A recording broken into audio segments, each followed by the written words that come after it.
Hi, it's Sent Ed Taylor, the Internet Marketing Coach, and you're going to love this program. I've put together a program for small business owners called How to Facebook for Business. And what I'm going to do is walk through some very specific things you can do to effectively use Facebook as a marketing tool for your business. So let's jump right into it.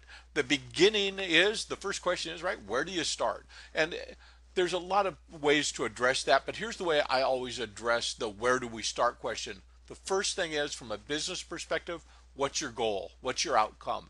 You really need to identify what it is that you're hoping to accomplish here. Are you trying to get sales, trying to get customers, trying to get leads, whatever it is, what is it that you're trying to do? So I want you to clarify that in your mind. And then secondly, I want you to think in terms of how is it going to be tracked. If you have a mental or a dental or a medical type of a practice, it came out mental, dental or medical. Anyway, do you have a practice of some sort? Do you have a retail operation of some sort? And if so, maybe you're going to ask people when they get into your office. More likely than not, you probably have people that are going to go to a website, and when they get over to the website, we'd want to track how they got to the website. And of course, you can use Google Analytics to do that. And I'm going to show you some really neat tools for that as well in just a quick second. So identify what your goal is and identify how that is going to be tracked. Now, when it comes to Facebook marketing, any social media marketing, but real specifically here on Facebook, there are several benefits, and I've broken them into two categories: hard benefits and what I call soft benefits. Hard benefits are leads and sales for most of us, and maybe there's an additional hard benefit for you. And if you think of one, pop me an email. I'd love to hear what it is. But a lead, of course, somebody sees something that you're doing on Facebook, they go to your website, or they pick up a phone and they call you. Some way or another, they identify themselves as an interested person, and they're a qualified interested person, so they become a lead. The other, of course, benefit is that people might see something on your Facebook wall, on your Facebook page, on your fan page, and click immediately over to your website and actually make the purchase. And they might buy something if you have an e-commerce enabled site. We're going to talk more about that in a couple minutes as well. Then there are what I call soft benefits. And the top of the line there under soft benefits is TOMA. I'll give you a minute. What does it stand for? What's that an acronym for? TOMA.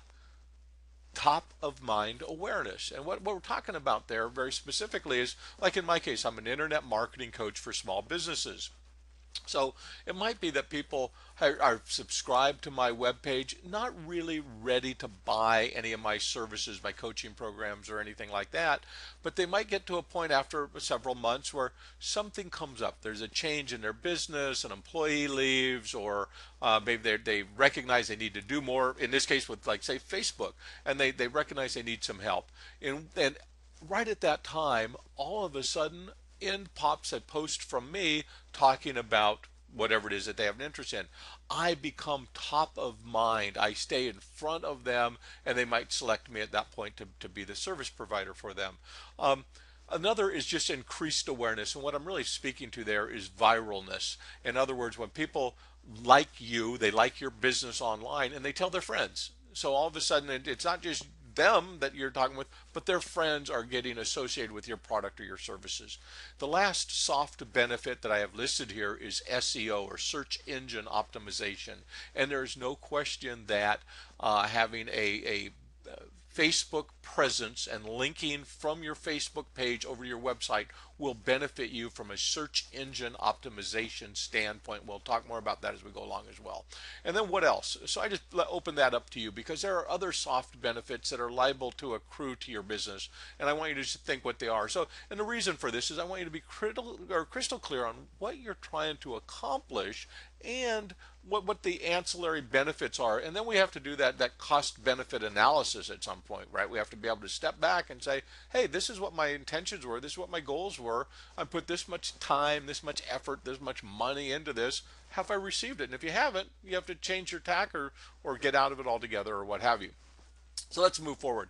The next thing, the first thing that you need to do on Facebook is create what's called a business page, or commonly called a fan page, where people who like you, like your business, can like the page. And there are many videos on how to do that. Facebook has a bunch of tutorials on how to do that. So I'm not going to go into how to create the page. What I'm going to do instead is go into what to do once you start get in that process of creating your business page. And there are 7 elements that you're going to want to keep in mind.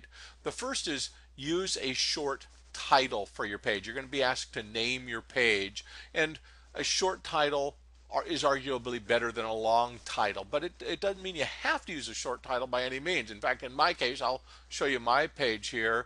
This is my business page, or one of my business pages, called theinternetmarketingcoach.com. Obviously, that's an incredibly long title, and that's very okay with me, because of course I'm trying to brand that URL. So I'm trying to use that as part of my branding. I could have just said Internet Coach, right?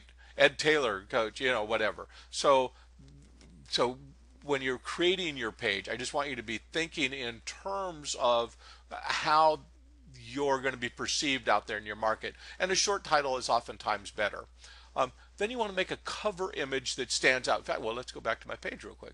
I have this one because I'm an internet marketing speaker and a coach, and I just like this little image of the applause. So it feels good for me as a speaker and a presenter and that sort of a thing.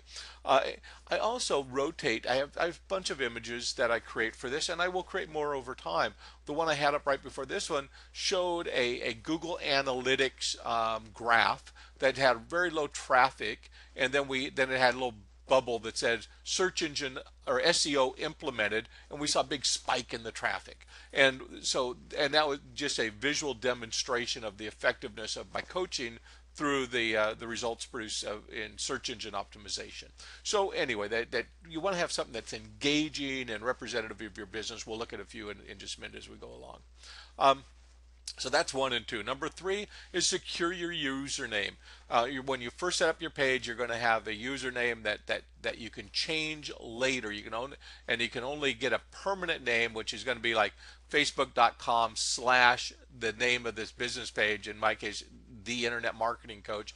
You can only do that after you have 25 people who like the page. So prior to that, you'll have a more generic type of a naming convention. Next, number 4, write an appealing about us in bio. In a lot of ways, your Facebook page is going to make an impression, a kind of a first impression to a lot of people about you and your business. So they're going to get over there and they're going to look at your page. And what you want to do is on this about part, you want to have the information that's going to clearly define who you are, what you do, why people should care, that sort of thing. So take some time and give some thought to that. In the last sentence here, you can say, I also say put a URL in that content with the HTTP and the colon and the slashes, so it's actually clickable. So that's a good little hot tip. Number 5, import your blog posts. Again, I'll show you this on my site real quick. On my Facebook page. Whoops, that's the wrong one. I'll get to that in a minute. Whoops, another wrong one. I'll get to that in a minute as well. But on my page itself, let's go back to the page. You can see what I do is I have my blog posts that get automatically delivered. In fact, let me just pull up my website. This is a blog post that went up on June 24, 2012. And if we go over here to my business page, you can see that 23 hours ago, today's the 25th, so this went up yesterday, this post was added to my Facebook page automatically using this tool called Deliverr, which is free, DLVR.IT,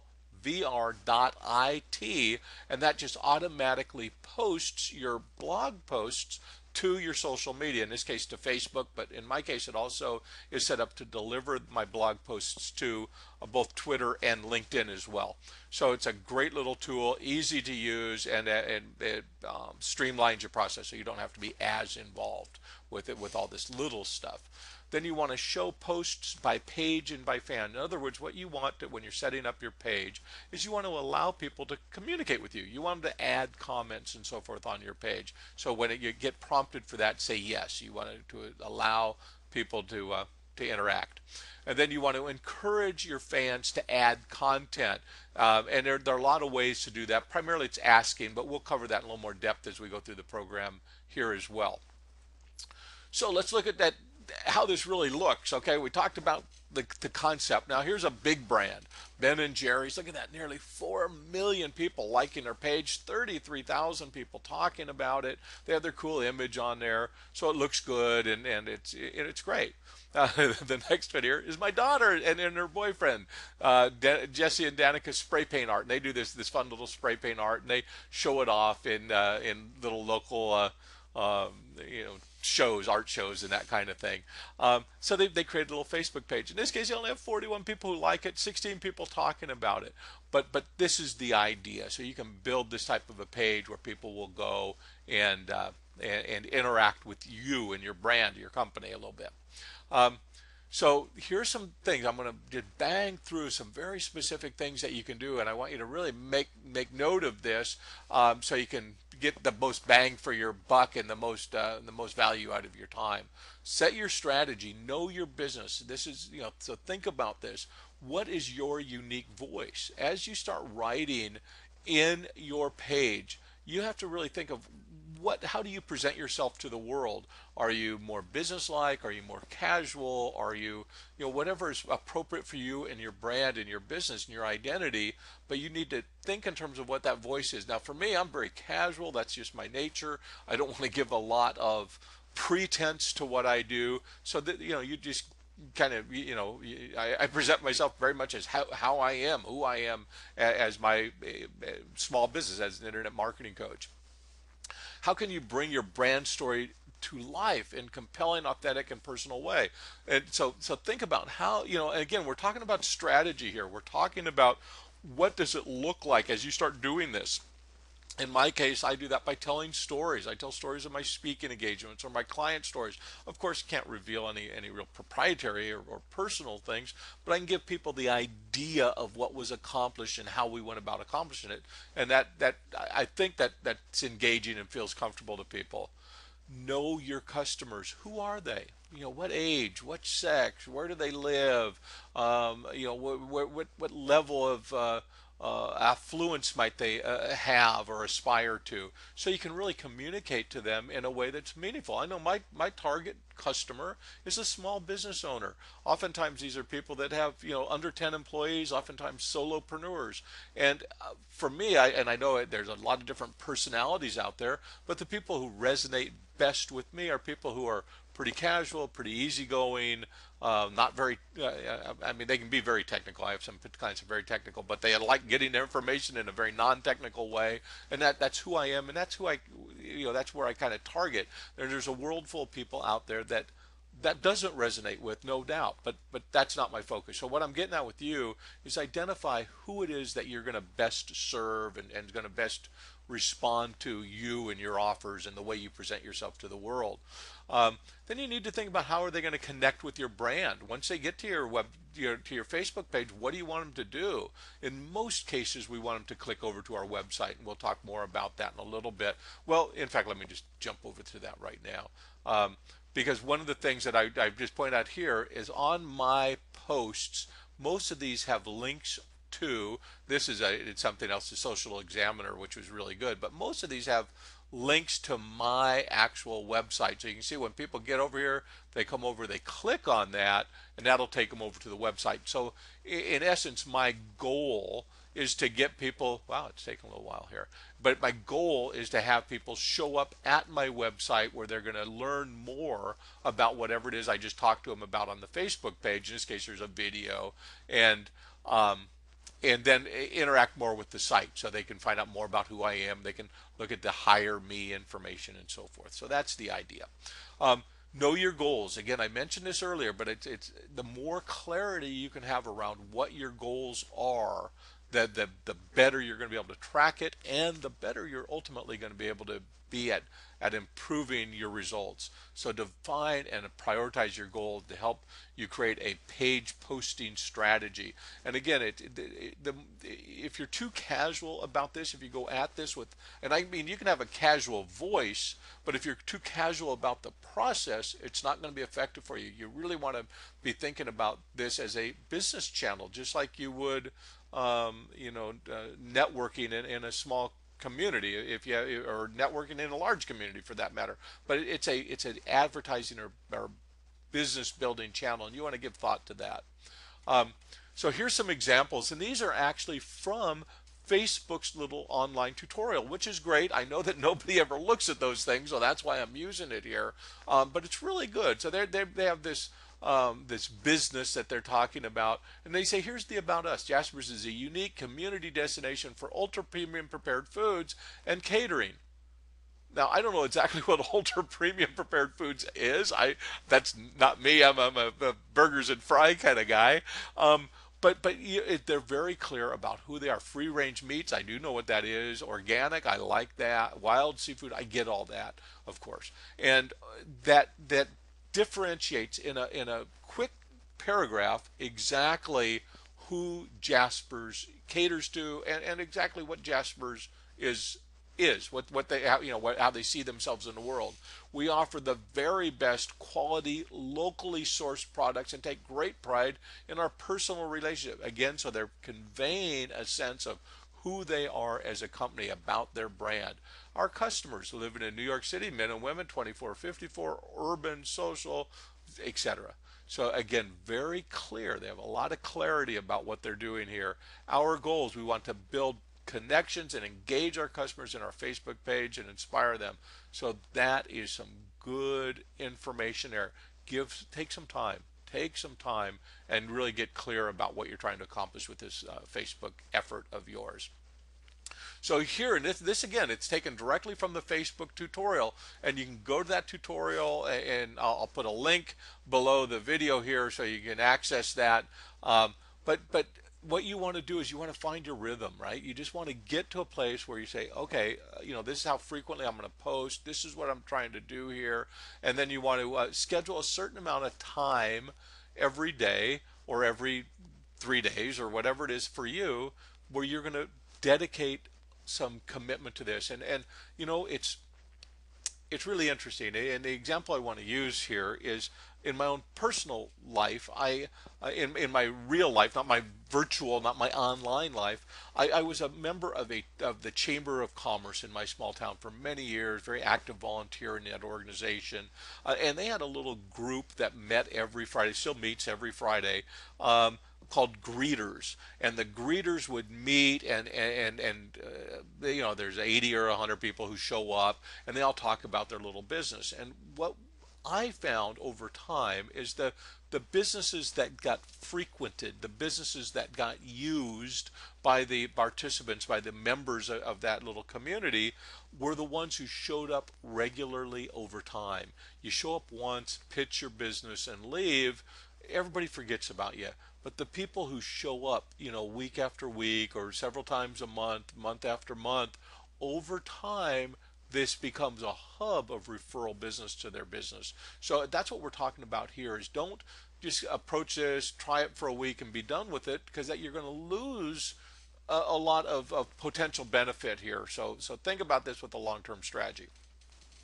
Okay, keep it human, and I cannot overemphasize this enough. In my case, it's just very much who I am and how I present myself as a business and as a speaker and so forth. So this resonates very clearly with me, but also the people that the pages that I like and I associate with, the more, I don't know, the word that's kind of overused a lot right now is authentic, or the more personal that people are, the more I like it, and the more engagement I have with that. So think about that as part of your strategy. Keep it human.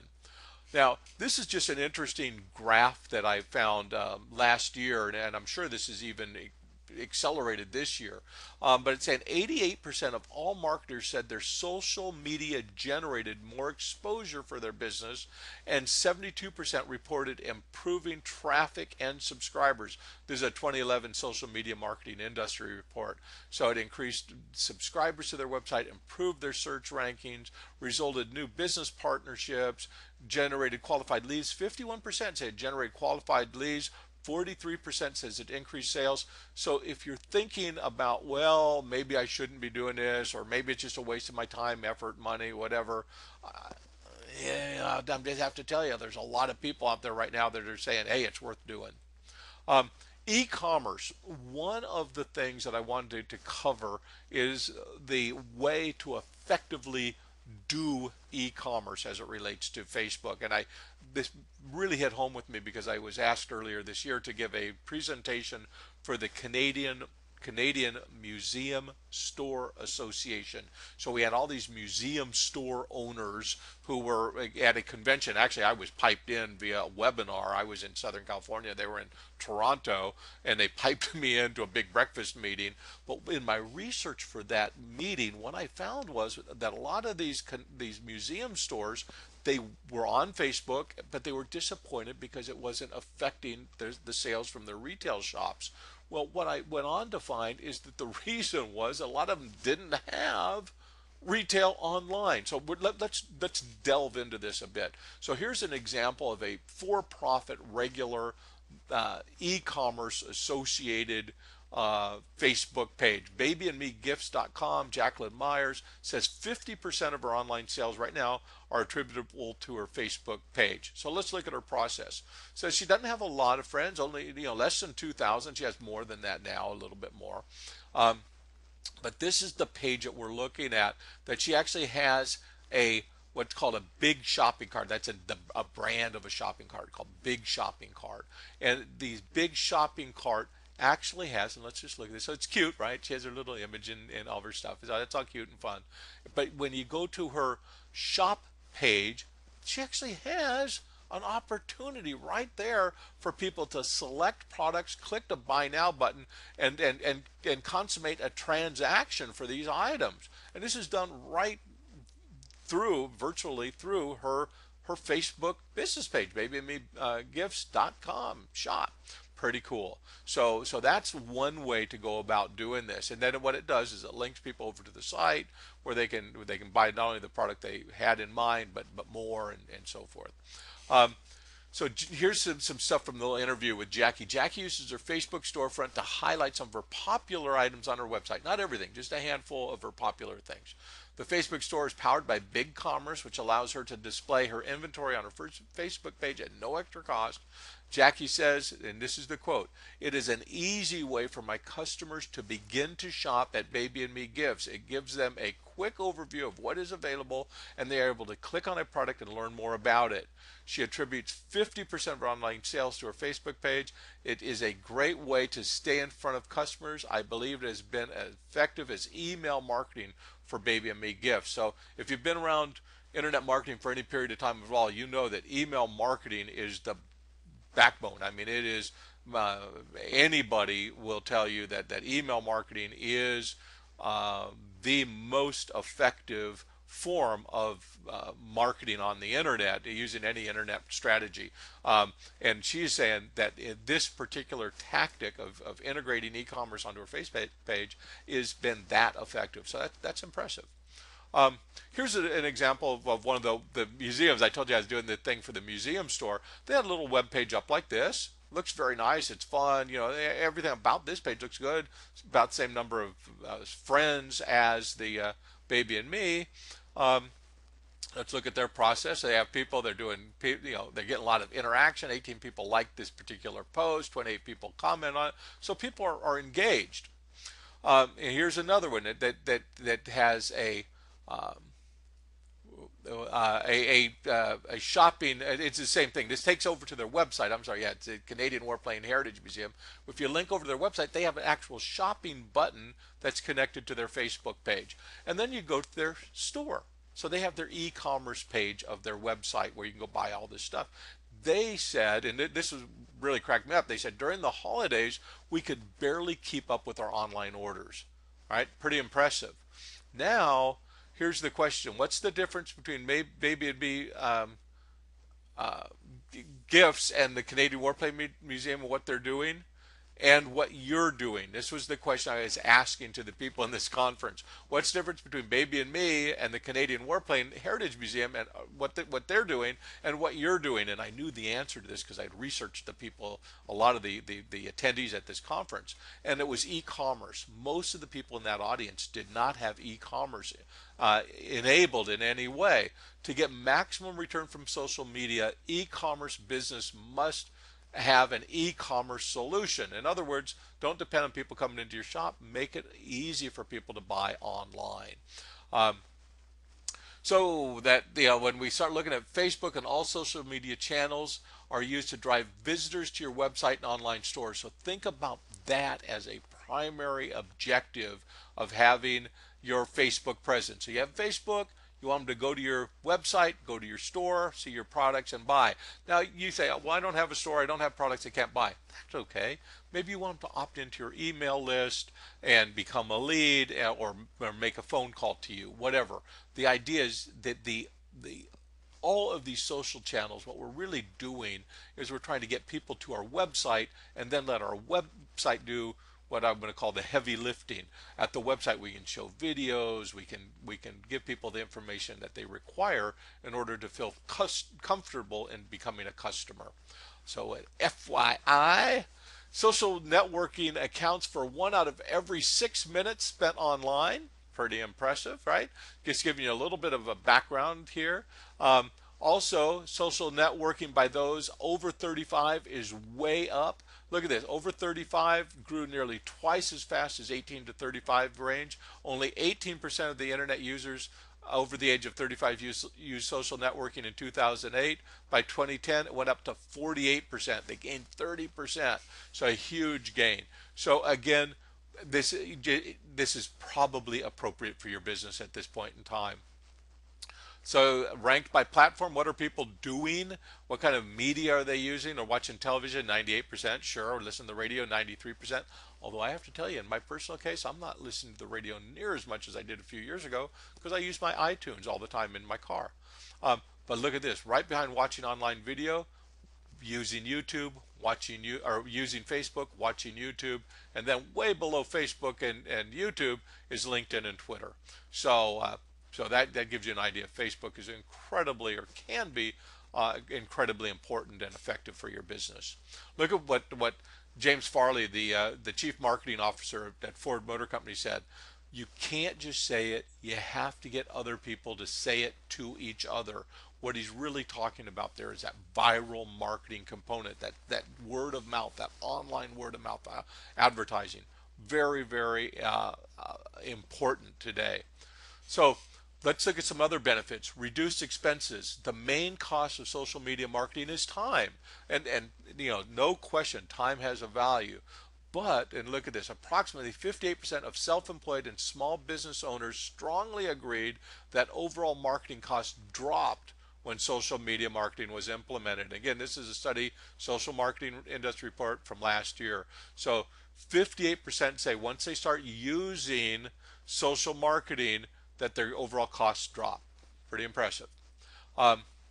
There's a direct relationship, again from the same study, direct relationship between how long marketers have been using social media and their weekly time for commitment. For people just beginning with social media, 59% spend 1 to 5 hours, but this is what really stood out, and this is why I wanted to bring this up. For people doing this for a few months or longer, most spend 6 hours or more. So what happens is when you're just starting, you use 1 to 5 hours per week. The more you're doing it, the more time you spend. Why? Again, these are business people. Why? Why do they spend more time? It's profitable. It's profitable. People that have been doing it for 3 years or more, 47% of the marketers have been doing it for 3 years or more, are spending 16 hours a week. Why? It's profitable. So, and I'm not saying, you're going to get so, into this that you're going to be spending 16 hours a week. You're probably not.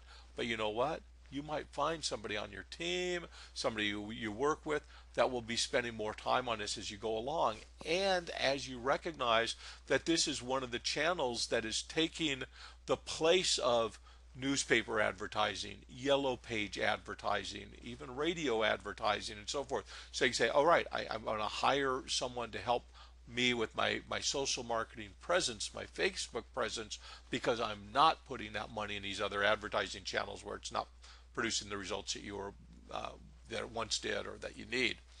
Encouraging fan participation. How do you go about doing that? This again walks you right through the process, and mainly the idea here is to put information up that will engage people. and you can ask questions and reward responses. Um, so in this case, many thanks to Jasper's amazing bakers. Your chocolate truffle torte was unbelievable. And Jasper's coming, Lisa, we're so glad, we love that torte too. So it's creating that interaction. So that's the idea. Look at Ben and Jerry's again. 3 million people. I mean, or nearly 4 million. Probably at 4 million now. It's been a while since I copied this, took this screenshot. Um, but here's what Ben and Jerry's does. They had this great little photo. I mean, and they have a bunch of stuff. You go to their page, you'll find a bunch of stuff. But if you want your Ben Jerry's picture featured on our Facebook page, just post it on our wall with the fan photo in the caption. So what they're doing is they're saying, look, if you have something cool that features Ben and Jerry's ice cream, let us know and we will share it with others. So they're using their visitors, their fans, to create their own contact. And of course, this is fun. I mean, that's cute. So anyway, that's a great idea. Um, so there's other things you can do once you get your page built. You want to build your audience, and you can invite your email contacts, and Facebook is really good at sorting that and helping you out. And you can create an ad. I just use Facebook to build fans to one of my business pages. The last couple of weeks, I ran a little ad, spent $10 a day, and did a bunch of stuff. In fact, let me see what the next slide is. Before we go into this conversational calendar, let me show you exactly how I developed the ads on Facebook, or not so much how I developed the ads, but what I did. It was really, I think you're going to like this. So let me see exactly where this page is. So this is what I did. This is using Constant Contact's new system. They have a social media marketing element to their email program. You know, Constant Contact been around forever in their email marketing kind of a solution, but they've added or are adding this social media stuff. And what you do is you go onto their website and you can build a page like this that you can run an ad to. So you run an ad to this page. It says like us, and all the people have to do is click that like button up there, and when they click that like button, then this will turn into the next page where they can actually get this. So it says like us to get a free internet marketing e-course, free $49 value. People like that, and I'm not going to do it right now. And then they go to the next page, and the next page, let me just see if I have that handy. Let me boom, boom, boom, preview. The next page is looking like that. So it says click here to download. Click the download now button to download the page, and then they click on that, and they actually go over. Then this hadn't been set up, but actually what I sent them to when I had the campaign set up on my site is they went over here where they could it was set up to this page where they could actually download the course. So it was a very effective way for me to get people liking my page, and at the same time they liked my page, they came over and downloaded this free e-course, which opted them into another email list for me. And not only that, but it allowed me to gain a more rapport, gain more trust and confidence with people as they watched these videos with me explaining these different elements that are included in this e-course. So it was a very effective tactic. So it's something I think you might really want to check out. If you have any questions about how to do that, obviously give me a call or pop me an email. My phone number is 541 482 4840, 541 482 4840. My email is ed@edtaylor.com, ed@edtaylor.com, and I can help you with that. I'm a Constant Contact certified local expert and all the stuff that goes with that. So anyway, so that was a great little tool. Now develop a conversational calendar. And again, this goes back to that rhythm. How frequently you're going to post. You're going to post once a day. You're going to post, a couple times a week. But start thinking about doing this stuff regularly. And then how do you build your connections? And of course, like I just said, one of the ways is you're going to potentially want to advertise on Facebook using a tactic like the one I just explained. Of course, you're going to have links on your website, links on your emails, and that sort of thing as well. And that's what we're talking about here. And then these are the ads that run. So you can see these are the types of ads. And I had a little ad that had a picture of me. I tried several different ads and then said click over here to get the free e-course. So that was the idea. Um, Here's another example of a squeeze kind of a page where people can go to your page, like your page, and then enter in to get whatever it is that you're offering them. This is one from Get 10,000 Fans, which is another one of these types of products. So um, I want to just keep moving on through that. Because whatever you use, whether it's 10,000 fans, whether it's constant contact, or you build your own, you get the concept. We don't need to go into that any deeper. You're going to want to use your social plugins, of course, the like pages on your website. You might have people come into your business. You might promote with ads on sponsored sites. So there's all these ways to build traffic. And then, of course, you want to reward your fans. Whoops, there's a carbonite thing. That's funny. So you want to reward your fans in any way that you reasonably can. If you can give them a little something and send them in some way, that's a great thing to do, because you want to, you want to appreciate your customers and potential customers. Here's another thought for you. I was intrigued by this. Todd Spencer, he's a president and CEO of Doe Anderson Agency. Listen to what he said. Maker's Mark always refers to their customers as friends. Okay, that's interesting. And everything they do goes through this lens. So in other words, they're saying, how would I talk to a friend? They constantly ask themselves, how would you talk to a friend? What would you say when writing to one? It's one of the reasons they don't put fancy graphics in emails that they send to ambassadors, their friends, because you don't want to do that to the people. You don't do that.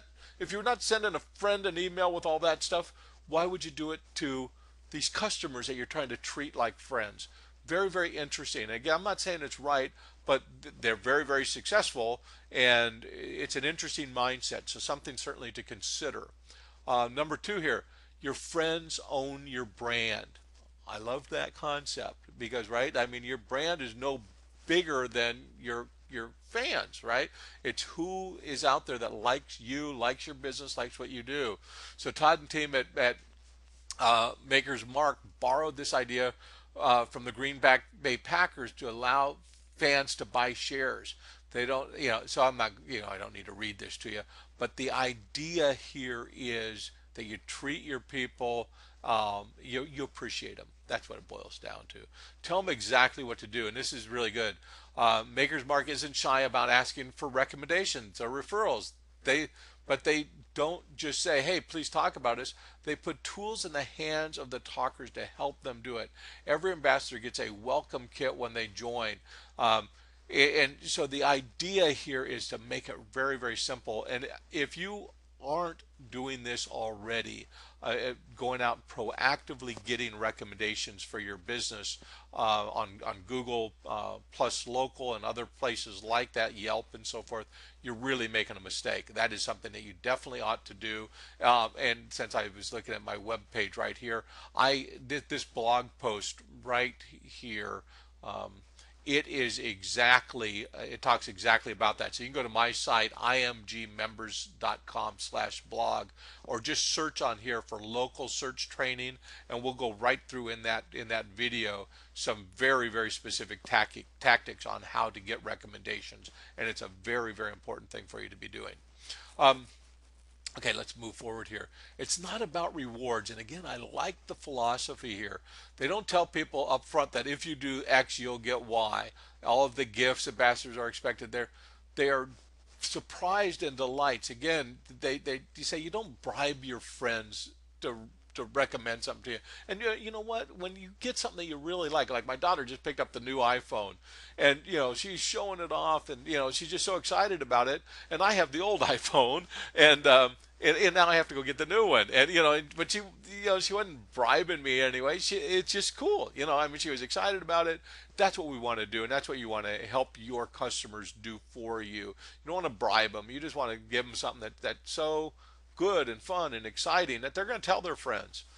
Okay, once you get your Facebook driving visitors to your website, now it's time to convert the visitors who get to your website into customers. So I'm going to change the focus here a little bit away from Facebook and start looking at your website itself. So when people get to your website, what do they do? This is an example again from that museum store association. And what happened here was that people would go over from Facebook to their website, and if they couldn't buy anything, it says to order anything, please complete the order form PDF, and you had to click on that, download a form, fill it out, and fax it in. I mean, that's ridiculous. I mean, nobody's doing that. No wonder they weren't getting any sales. So the other option is click them over to a page and then let the people buy stuff, right? So that's the concept, and it's not terribly expensive. This big commerce thing that I was talking about earlier with the baby and me, $25 a month if you have 100 products. 30 or 40 bucks a month if you have 500 products. So it's not terribly expensive.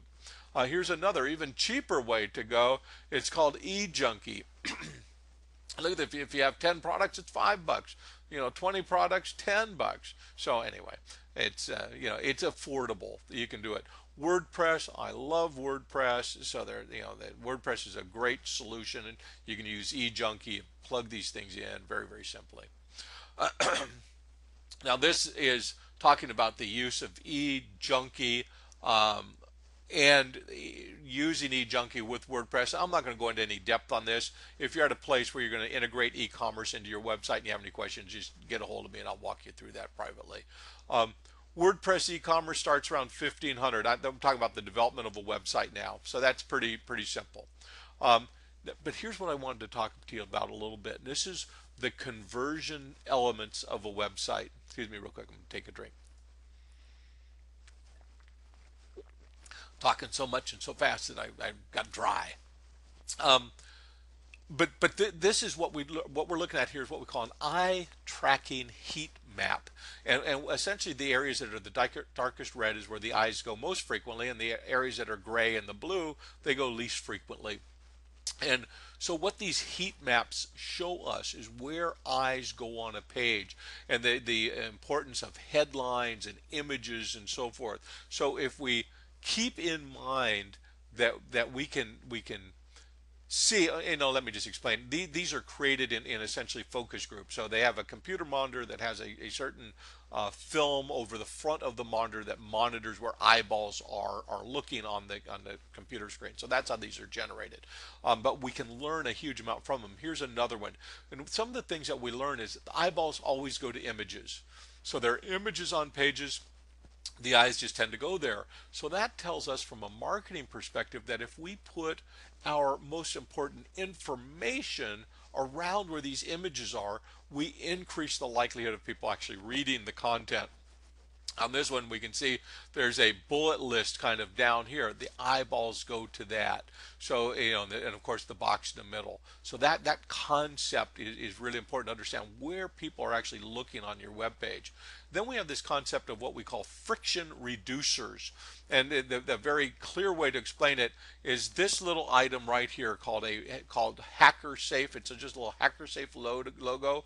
When they put that onto the website, they boosted conversions by 1.76%, nearly 2% a day, nearly 2% more people were buying because this simple little logo went there. Now, knowing what we just learned about eye tracking, what would we do to increase the effectiveness of this little logo? If that logo is something that bumped the conversion rate by 2%, what could we do to bump the conversion rate potentially higher? We'd move it more into the eye path, right? So that's what they did. So, Petco's smart. So they moved the logo from over here to over there. 8% boost in conversions. So now all of a sudden, every day, 8% more people are buying stuff. 8% more money is being made. Well, that's pretty impressive. So the question is now, what do you do after that? I mean, you replace the big dog image in the middle, right? HackerSafe. And the idea here is you're just building trust and confidence in your website. With visitors, a lot of people are still skeptical or hesitant, and so they want to be reassured. Anyway, so what Petco did in this particular test is they moved it right up here, and it didn't boost the conversions all that much. They went from They went up to nearly 9% from a little over 8%. So it wasn't a significant boost at that level. But the idea here, again, just really demonstrates that once you have something important to add to your website that will affect the conversion ratio, you want to put it in a spot where people actually see it. And when I use the term conversion ratio, what I'm talking about is converting a visitor to your website into an actual customer, or into a lead, or into an opt-in, or into someone who calls you. Whatever action you want people to take before they leave your site, we want to increase the number of qualified visitors who take that action. And that's what I call a conversion. They convert from a customer, or from a visitor, to a customer, a lead, opt-in, and so forth. So wrapping it all up. So my point was on to this museum store association was Facebook is social media. The Twitter, it doesn't matter to them. LinkedIn doesn't matter to them. Facebook is where the focus is. For your small business, if you do a lot of business to business work, LinkedIn is probably important. I don't know that I could say that Twitter is probably not real important to most businesses most of the time, unless you're really heavy in information, and information that needs to be delivered with some amount of urgency. In most cases, Facebook is the vehicle that's going to be most effective for most of the people most of the time. The idea, again, for most businesses is going to be to use Facebook as a way to deliver people to your actual website, and then let your website do the converting. So your website is going to convert that visitor into a lead, customer, opt-in, and so forth. The retail return is through an online store. So if you're trying to if you're an e-commerce, or if you're a retailer, if you're selling stuff that people would buy online, then you want to just add that to your website if you haven't already. E-commerce's range, and this we're talking about the cost to implement an e-commerce solution, to $5, from $5 to $40 per month for most small businesses, to much more if you have a ton of products or you have a real sophisticated system. And the e-commerce conversion elements are really important. We didn't cover that in this program today. That's a whole different training session, but there are a lot of elements that go into improving the conversion ratio on an e-commerce website. The one thing I do want to just mention before I wrap up is that I'm always available, not always available, but I'm always offer a free marketing review. It's a $97 value. It's not a sales pitch or anything like that.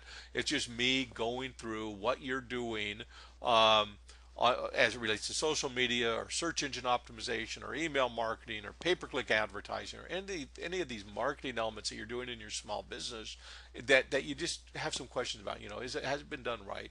Is there a way to make it more effective? And I'll review all that, and I'll tell you my opinion in a very honest, blunt, straightforward way. And I will also let you know if I feel that I can be a service to you in a coaching kind of way over time. And I'll certainly be equally honest that if for some reason I don't think I'm a good fit for you, I'll let you know that as well. You can find out more about me as a speaker at edtaylor.com, more about my bigger business, the Internet Marketing Group, at internetmarketinggroup.com, and my membership website, which is where my blog is, and where all the clients have access to proprietary information that's unique to my customers, and more than I would share in a program such as this. And that's available at IMG, which stands for Internet Marketing Group, of course, imgmembers.com.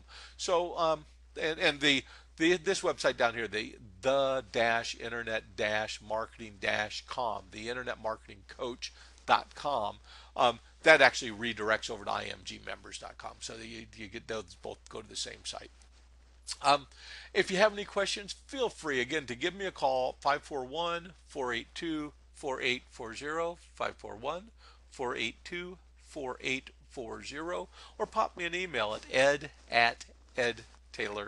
I'll be more than happy to help you in any way that I can, and I look forward to talk with you or work with you soon. Take care.